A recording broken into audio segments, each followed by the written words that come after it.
Carol Burnett is often described as the woman who taught America how to laugh at itself. For over half a century, she has been the gold standard of warmth, grace, and approachable humor, earning a reputation as the kindest lady in Hollywood. We know her for the tug of her ear, the Tarzan yell, and the genuine humility she showed to every guest who walked onto her stage. But as she moves through her 90s in 2026, a different story has begun to emerge from the shadows of the spotlight. Behind that famous smile lies the soul of a warrior who was forced to navigate a silent war against a handful of industry titans. These were not just professional rivals. They were men who, at various points, tested her patience, betrayed her trust, or outright dismissed her talent because she didn't fit their mold of what a star should be. While the public saw a comedian who was always in on the joke, the reality involved high-stakes legal battles, midnight confrontations, and decades-long Cold Wars that remained hidden from the tabloids.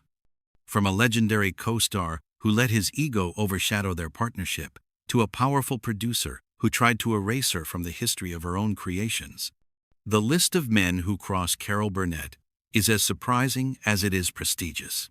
Even icons like Marlon Brando and Cary Grant found themselves on the wrong side of her formidable boundaries. Today, we are pulling back the curtain on these 5 complex relationships. We are exploring how Carol Burnett transitioned from a polite performer to a disciplined leader who realized that kindness does not mean weakness, and that sometimes the only way to protect your dignity is to walk away and never look back. This is the untold story of the men Carol Burnett truly couldn't stand, and the silent strength it took to outlast them all. To the millions of fans watching at home in the 1,970 seconds, Carol Burnett and Harvey Korman were a comedy match made in heaven. They were a duo so perfectly in sync that audiences believed they were born to perform together. While Carol was the soul of the show, Harvey was the bridge that brought laughter to every corner, his versatility acting as the perfect anchor for Carol's high-energy characters. However, behind the applause and the legendary sketches, tensions were quietly growing as a long-standing friendship began to fracture. By 1974, as the show entered its 7th season and celebrated a 4th Emmy win, the cracks between Burnett and Korman became impossible to ignore. The atmosphere backstage had shifted from collaborative to combative. Costume designer Bob Mackie revealed that Korman had become irritable and short-tempered, even going so far as to avoid Carol entirely when the cameras weren't rolling. Some insiders believed that Korman had begun to feel overshadowed by Burnett's massive fame, worrying that her light had eclipsed his own rising success. This silent storm finally reached a breaking point on a Tuesday afternoon at Studio 33 Inches Television City. The crew was rehearsing an episode with guest singer Petula Clark when a technical error occurred. A lighting mistake left Korman's face in shadow during his scene. Instead of handling it with his usual professionalism, Korman exploded. He threw his script to the floor and shouted at the crew, demanding to know why no one could get it right after all these years. When the director tried to calm him down, Korman took the insult a step further, complaining that even Carol hadn't noticed the mistake. That line cut deep into Burnett's sense of leadership. Known for her kindness and calm demeanor, Carol did something no one expected. She stood up from her seat in the audience, walked onto the stage, and addressed Korman clearly and firmly. She told him that if he could not respect everyone in the studio, he didn't need to be there. The silence that followed was so heavy that a crew member later remarked, "You could hear a microphone drop." Without a word, Korman stared at her and then walked off the set. For the next 30 minutes, Carol Burnett sat alone in the studio, staring at Korman's empty chair. She quietly remarked to a cameraman that she didn't want it to end that way, but that he had gone too far. The fallout was immediate. The Los Angeles Herald-Examiner ran headlines about Korman leaving the show during rehearsal, and the industry buzzed with rumors that Burnett had finally lost her patience. For 3 days, there was no contact. Carol continued filming, never mentioning his name, appearing calm but visibly exhausted to those around her. The standoff only ended when Korman finally called the studio on a Wednesday morning, his voice shaking as he told an assistant he needed to speak to Carol. When they finally spoke, he admitted he was wrong and asked to come back.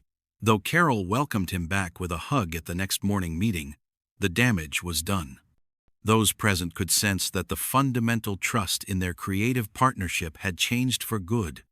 Korman remained with the show until 1977, but their friendship never fully recovered from what became known as the Studio 33 blow-up. Carol later reflected that while Harvey made her laugh more than anyone, he also gave her the biggest headaches. This experience transformed her into a stronger, more guarded leader who refused to allow ego to interfere with the integrity of her work ever again. Behind the glittering success of The Carol Burnett Show was a marriage quietly unraveling, transforming Carol's private life into a battleground of silence and heartache. Carol Burnett and her husband, Joe Hamilton, were once celebrated as CBS's golden couple, a creative powerhouse that seemed unbreakable. Their story had begun in 1960 when Carol was a young performer and Joe was a seasoned producer, 10 years her senior.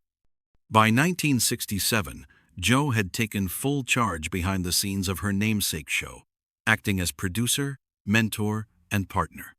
For years, they were the perfect team. She brought the warmth and comedic soul, while he provided the professional structure. However, as the 1,970 seconds progressed, the very success they built began to strain their bond, leading to a rift that would eventually become the most painful chapter of Carol's career. The first signs of trouble were creative. According to costume designer Bob Mackie, by 1975, Hamilton began asserting an almost stifling level of control over the production. He insisted on approving every guest list and script before Carol even saw them, often attempting to strip away the emotional depth she craved in favor of pure, hollow humor. Carol fought back, famously telling him that viewers needed both heart and laughter to truly connect with the show.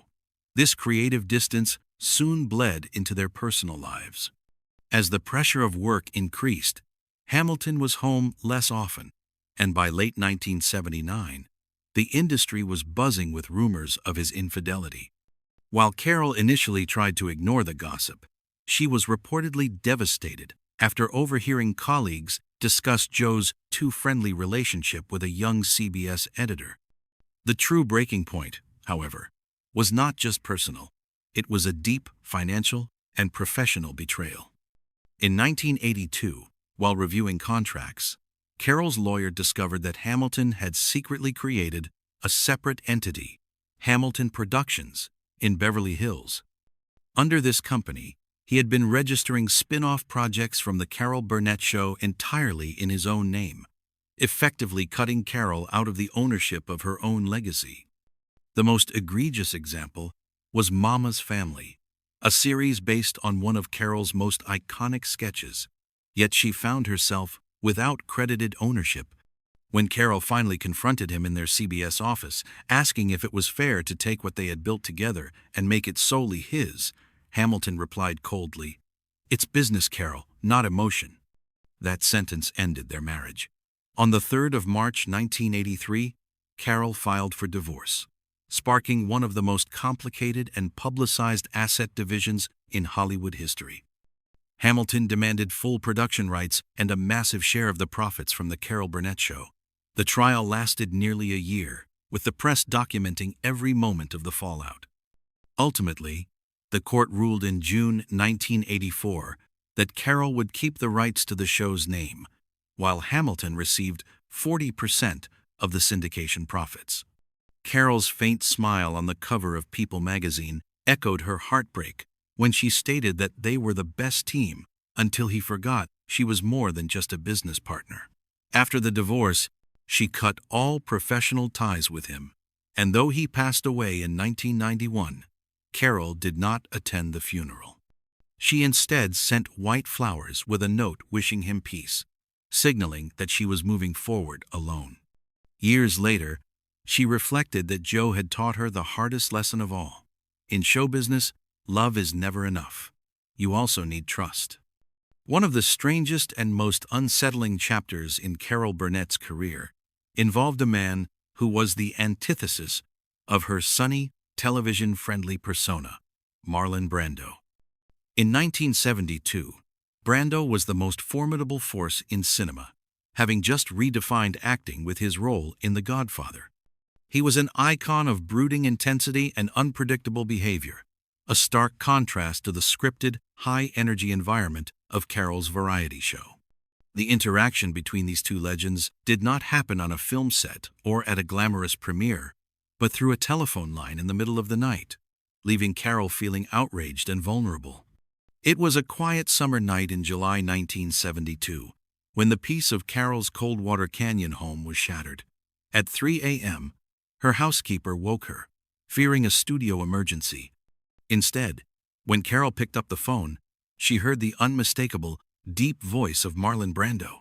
He told her he had been watching a rerun of her show on CBS and felt compelled to reach out. While Carol was initially flattered and thanked him politely, expecting a brief exchange, the call took a turn for the bizarre. Brando proceeded to talk for over 30 minutes, drifting between high-concept theories on acting and the state of Hollywood. As the conversation stretched toward the 40-minute mark, Brando's tone shifted. His voice grew slower and softer, and the nature of his comments crossed a professional line, becoming uncomfortably personal. Carol later reflected that she felt she was speaking to the real Marlon Brando, a man who was undoubtedly brilliant, but also fundamentally dangerous and invasive. Realizing the situation was no longer a professional courtesy, Carol cut him off firmly, citing an early call time the next morning and hanging up the phone. However, the privacy she sought was immediately denied. By the next morning, the secret call was front-page news across the Hollywood tabloids. Gossip columnists like Rona Barrett claimed the call lasted over an hour and that Brando was smitten. Carol was furious, believing the story had been leaked to make it look like she was involved in a late-night dalliance with a notorious womanizer. She felt humiliated and terrified that the public would misinterpret her character based on Brando's lack of boundaries. The experience left a lasting scar on her social life. She confided in her close friend Vicki Lawrence that she couldn't believe someone of Brando's stature thought such a call was acceptable, labeling his behavior as an arrogant overstep. After that night, Carol became a master of avoidance. She instructed her PR team to ensure she was never photographed in the same frame as Brando at industry events. At the 1974 AFI Awards, when she saw him approaching the red carpet, she turned away instantly to avoid even a moment of contact. Her private schedules even included notes to skip any event where he might be present. For Carol, Brando represented a specific type of Hollywood ego that believed its brilliance excused its lack of respect for others' boundaries. From that point on, she famously never answered her phone after midnight again, not even for the network. Hollywood in 1968 was a world of sharp contrasts, a time when the fading glitz of the golden age of cinema was being challenged by the raw, relatable energy of television. At the center of this cultural shift stood Carol Burnett, whose variety show had quickly become a national phenomenon, turning her into a star who resonated with the average American. However, not everyone in the industry was ready to embrace her down-to-earth style. One of her most stinging professional rebukes came from Cary Grant, the epitome of timeless elegance and cinematic perfection. The conflict ignited during a prestigious gala at the Beverly Hilton Hotel, where Grant was receiving a Lifetime Achievement Award. Carol, wearing a radiant red gown, approached Grant's table to offer her genuine congratulations. What followed was a moment of public humiliation that Carol would never forget. When a director at the table asked Grant if he had seen Carol's show, Grant didn't offer the usual polite platitudes of a colleague.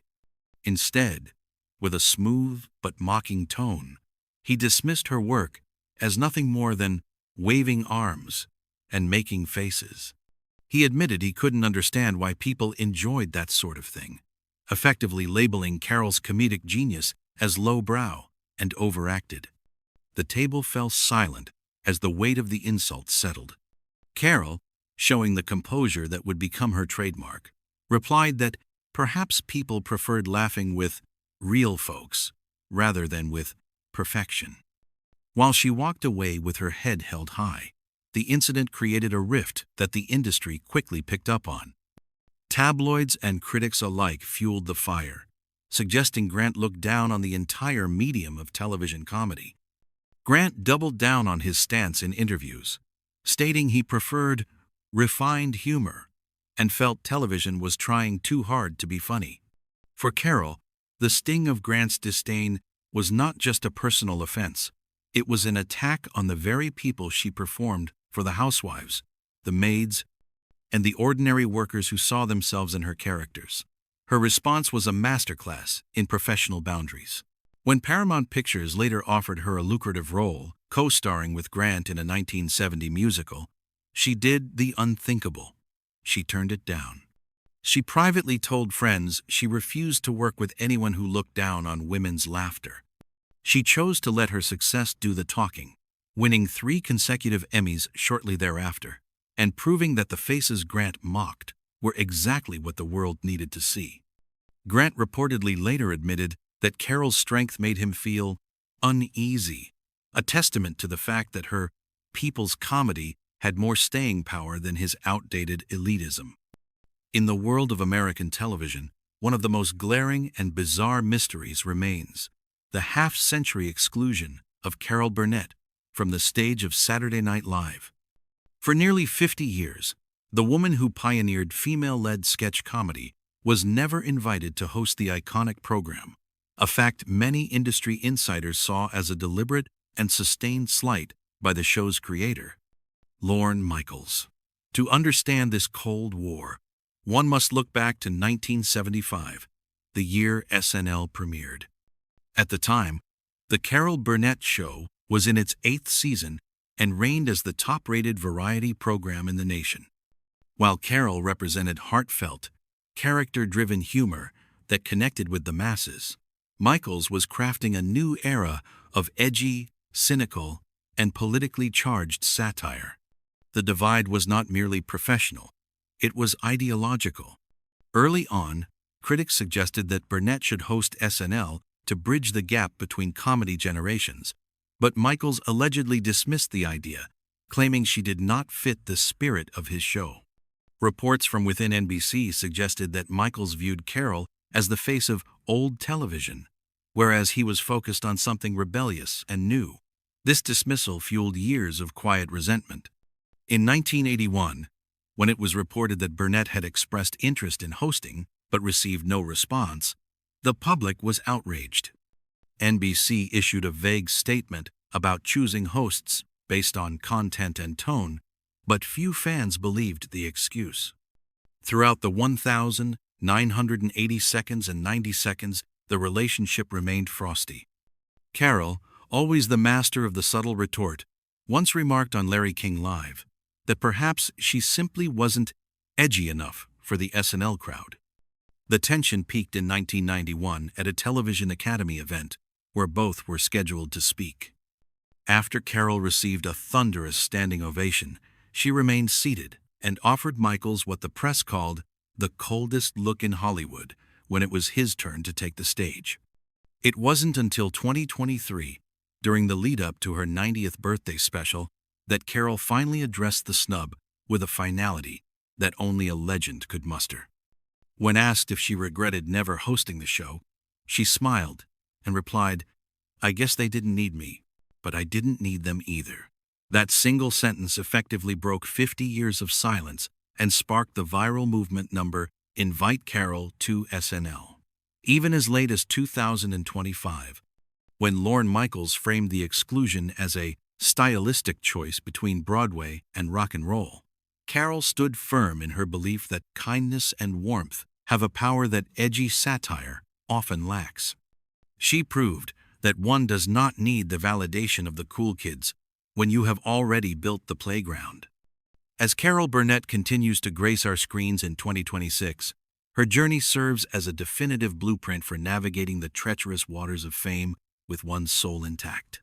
The silent war she waged against these five icons wasn't born out of a desire for conflict, but from a revolutionary commitment to self-respect.